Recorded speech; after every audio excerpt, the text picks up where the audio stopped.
देखिए, जिस तरह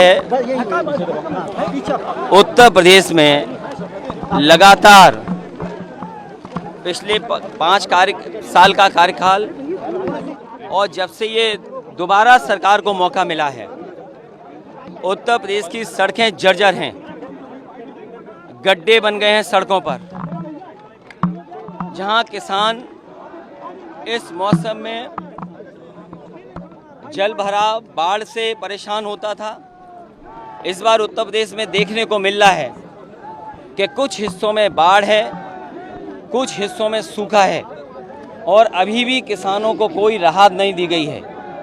न बाढ़ के नुकसान से कोई राहत पहुंची है और ना ही सूखे की वजह से जो किसानों का नुकसान हुआ है उस पे कोई सरकार ने भरपाई या राहत दी है। वहीं बड़े पैमाने पर जानवर बीमारी से मर रहे हैं, गायों की मौत हो रही है। जो वायरस फैला है, लंपी वायरस है जो, जिसके कारण हजारों हजार गायों की जान जा चुकी है, जानवरों की जान गई है। अभी सरकार ने कोई मदद नहीं की, न उन जानवरों की देखभाल के लिए सरकार कुछ कर पाई है और लगातार महंगाई बढ़ा रही है सरकार। ये डबल इंजन की सरकार, जिसे मौका जनता ने उत्तर प्रदेश में भी दिया और दिल्ली में भी बहुमत मिल गया, लेकिन आप देखिए लगातार महंगाई बढ़ी है। इतनी महंगाई जो जनता को सामना करना पड़ा, जनता पिस गई है महंगाई में। और कानून व्यवस्था इतना कभी बर्बाद नहीं हुआ होगा। जहां भ्रष्टाचार चरम सीमा पर है, जहां राहत मिलनी चाहिए थी जनता को, वहीं महंगाई हर चीज की हो गई है। कोई कल्पना नहीं कर सकता था कि भारत जैसा ग्रामीण देश में दूध पर, दही पर, घी पर जीएसटी लग जाएगी।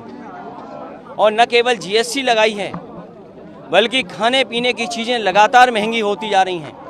और जो इन्होंने सपने दिखाए थे नौकरी और रोजगार के, आज जो संसाधन सरकार को जुटाने चाहिए थे वो संसाधन नहीं जुटा पा रहे हैं। बड़े पैमाने पर बेरोजगारी बढ़ी है, रोजगार छीने जा रहे हैं। प्राइवेटाइजेशन कर करके जो संविधान ने अधिकार दिए पिछड़ों को, दलितों को, गरीब को, वो भी अधिकार छीने जा रहे हैं। कोई विभाग नहीं बचा जो सरकार बेच न रही हो। रेलवे बिक गया, हवाई जहाज एयरपोर्ट बिक गए।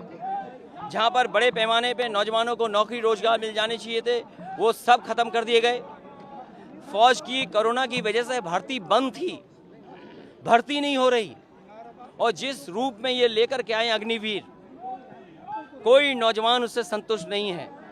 जिस समय नौजवान निकले थे उस समय उन पे झूठे मुकदमे लगा दिए गए। अभी फर्रुखाबाद में भर्ती शुरू हुई है।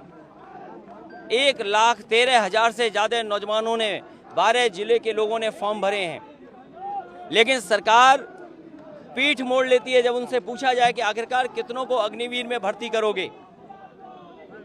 तो रोजगार ठप, नौकरी नहीं, किसान बर्बाद। और अभी भी गन्ने के किसानों का बकाया है।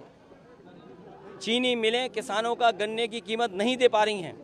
बिजली महंगी हो गई है, जर्जर हो गए ट्रांसफार्मर। जो कैपेसिटी सरकार को बढ़ानी चाहिए थी वो कैपेसिटी नहीं बढ़ा पा रहे हैं। इसलिए समाजवादी पार्टी पहले भी इन सवालों पर धरना देना चाहती थी। हमारे विधायक जाकर के सदन के में बैठ कर के और सदन के बाहर धरना देना चाहते थे, सरकार ने रोक लिया। आज जब हम सब लोग पैदल जाना चाहते थे उस समय भी रोका गया है। आखिरकार ये कैसी सरकार है जो विधायकों को, पूर्व मंत्रियों को, कई बार के विधायक हैं, पूर्व स्पीकर हैं, बड़े बड़े पदों पे पूर्व में लीडर ऑपोजिशन रहे, वो सब साथ हैं, उनको सदन में नहीं जाने दे रहे। आखिरकार सदन में जाकर के हम अपनी जनता की तो बात उठाते हैं। आखिरकार सरकार क्यों नहीं फेस करना चाहती है? और सरकार इसीलिए नहीं फेस करना चाहती है क्योंकि हर मुद्दे पर सरकार असफल हुई है। लेकिन लोकतंत्र के मूल्यों को बचाने के लिए समाजवादी पार्टी इसी तरह यही सड़क का रास्ता अपनाएंगे। जब सदन में इन्होंने नहीं जाने दिया तो सदन चला करके वंदे मातरम से शुरुआत कर करके, और हमारे जो विधायक अरविंद गिरी जो हमारे बीच नहीं रहे, उनकी भी शोक सभा कर करके खत्म की है। और अगली रणनीति क्या होगी वो भी हम लोग विधायक बैठ करके तय करेंगे। बीजेपी के लोग ये कह रहे हैं कि जो लंपी वायरस आया वो चाइना और पाकिस्तान के लोग भेज रहे हैं। डबल इंजन की सरकार है, कहा जाता है गौ भक्तों की कथा। ये जानवर, गाय, भैंस और जानवरों को बड़े पैमाने पर नुकसान हुआ है, जाने गई हैं। सरकार ये बताए कि जानवरों की बीमारी को बचाने के लिए आपने क्या व्यवस्था की है। इस सरकार में न केवल जानवरों की जान जा रही है, गरीब अगर इलाज कराना चाहेगा तो इलाज नहीं हो रहा।